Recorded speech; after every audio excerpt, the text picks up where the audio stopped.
पंचकर्म से दुरुस्त रखे अपना तन मन।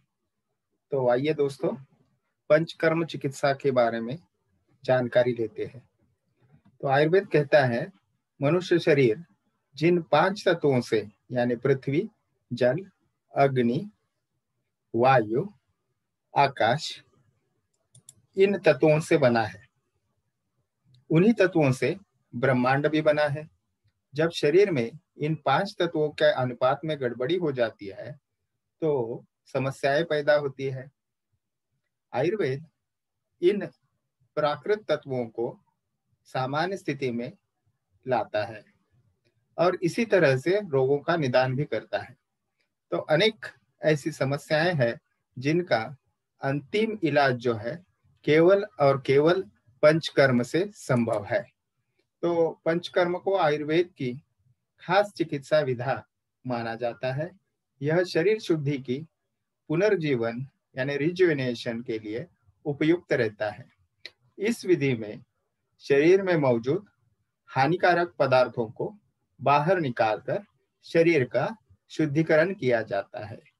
इसमें 5 प्रधान कर्म होते हैं, लेकिन इन्हें शुरू करने से पहले जरूरी होता है पूर्व कर्म करना। तो 5 कर्म कौन से है जिसे पंचकर्म कहता है? वमन, विरेचन, आस्थापन बस्ती, अनुवासन बस्ती, नस्य एवं रक्त मोक्षण। तो आपके सामने अभी जो चित्र है उसे पूर्व कर्म कहते हैं। तो स्नेहन यानी पूरे शरीर को औषधि तेल या सिद्ध तेल लगाना और उसके बाद उसके हल्के से मालिश करना और उसी समय इंक्रीजिंग डोज में यानी वर्धमान प्रमाण में रोगी को स्नेह यानी मेडिकेटेड घी, औषध सिद्ध गाय का घी पिलाया जाता है, उसे स्नेहपान कहते हैं। तो पूर्व कर्म का ये हो गया स्नेहन। स्नेहन के बाद विशेषतः अन्य और एक पूर्व कर्म किया जाता है, जिसे कहते हैं स्वेदन।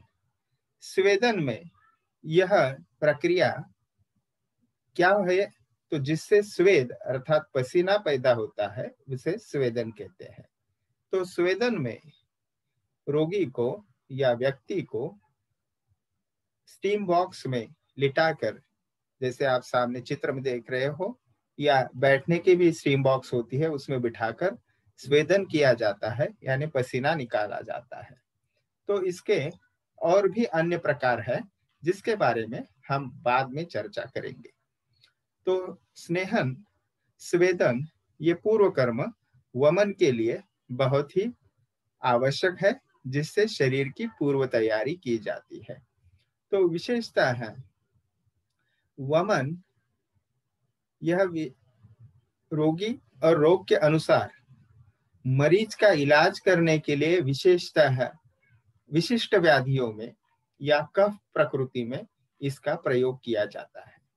तो जैसे मैंने अभी आपको बताया कि आयुर्वेद के अनुसार वमन कर्म करने के लिए स्नेहन एवं स्वेदन यह पूर्व कर्म के तौर पे इस्तेमाल किया जाता है। विशेषतः वमन कर्म में शरीर शोधन के लिए जो उल्टी करवाई जाती है उससे जो विकृत दोष है वह शरीर से मुखमार्ग के द्वारा दोषों को निकाला जाता है। जो दोष शरीर के बाहर निकलते हैं उसमें विशेषतः विकृत कफ, विकृत पित्त और अंत में वात दोष निकला जाता है। तो पूर्व कर्म तो हमने देख लिया, अभी प्रधान कर्म के बारे में हम देखेंगे।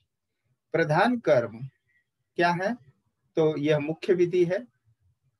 स्नेहन और स्वेदन के पश्चात विशिष्ट उल्टी करने वाले द्रव्यों का निर्धारण करके उसके द्वारा वमन करवाया जाता है। रोगी को सबसे पहले वामक द्रव्यों का सेवन करवाया जाता है। इसके पश्चात रोगी को कंठ तक गोदुग्ध का सेवन करवाया जाता है और फिर प्रशिक्षित जो नर्सिंग स्टाफ चिकित्सक की निगरानी में उसको वमन यानी उल्टी करवाई जाती है। तो यह हो गई वमन। वमन से क्या फायदे होते हैं? विशेषतः आमाशय की शुद्धि होती है और कफ रोग में विशेषतः इसका पूर्णतया लाभ मिलता है। यह वमन संपूर्ण काया को आंदोलित करके शारीरिक यंत्रों में नवीन कार्यक्षमता, प्रेरणा, स्फूर्ति देता है। धातुओं की चयापचय क्रिया का परिवर्तन वह करवाता है और विशेषतः श्वास, खांसी, जुकाम, एलर्जी, स्किन एलर्जी, विविध त्वचा विकार, भूख न लगना, साइनसाइटिस, मोटापा, मूत्र विकार, ऐसे व्याधियों में वमन करवाया जाता है। और इसके सिवा डायबिटीज, सीओपीडी, एनीमिया, मुख से जुड़े हुए रोग, विभिन्न ट्यूमर्स, इनमें भी वमन विधि जो है वो कारगर सिद्ध हुई है। वमन विधि कौन व्यक्ति न करवाए या वमन कर्म किसके लिए निषिद्ध है, कॉन्ट्राइंडिकेटेड है, तो गर्भवती स्त्री, कोमल प्रकृति वाले रोग, शारीरिक रूप से बहुत कमजोर व्यक्ति जो है वह वमन न करवाए। देखिए 4 से 7 दिन तक पूर्व कर्म यानी स्नेहन स्वेदन करवाने के बाद प्रधान कर्म यानी उल्टी का औषध जो है वो 1 दिन दिया जाता है और उसके द्वारा 10 से 12 तक उल्टियां करवाई जाती है।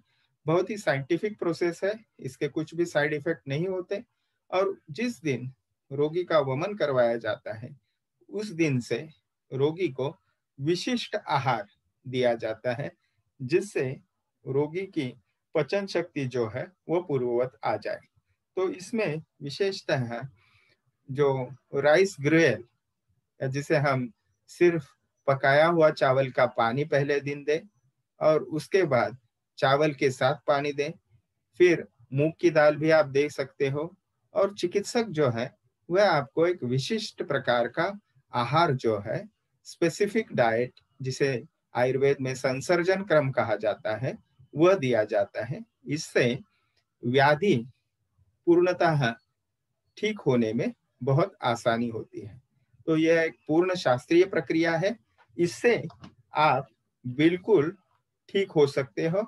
और जैसे मैंने अभी बताया आपको कि स्किन एलर्जी हो, जुकाम हो, खांसी हो, विशेषतः जो एडल्ट या युवा है उनके चेहरे के ऊपर एक्ने यानी जिससे उनका चेहरा जो है वो प्रफुल्लित नहीं दिखता और उनका इसके वजह से कॉन्फिडेंस भी कम होता है। ऐसे एक्ने में, मुखदूषिका व्याधि में भी इसका बहुत अच्छा लाभ होता है। तो यही हम ये जो अंशतः या प्राथमिक हम इसका वर्णन कह सकते हैं आपके लिए यहाँ पे प्रस्तुत किया। आप भागीरथी आयुर्वेद चिकित्सालय में जरूर आवे और इस चिकित्सा का लाभ ले। धन्यवाद।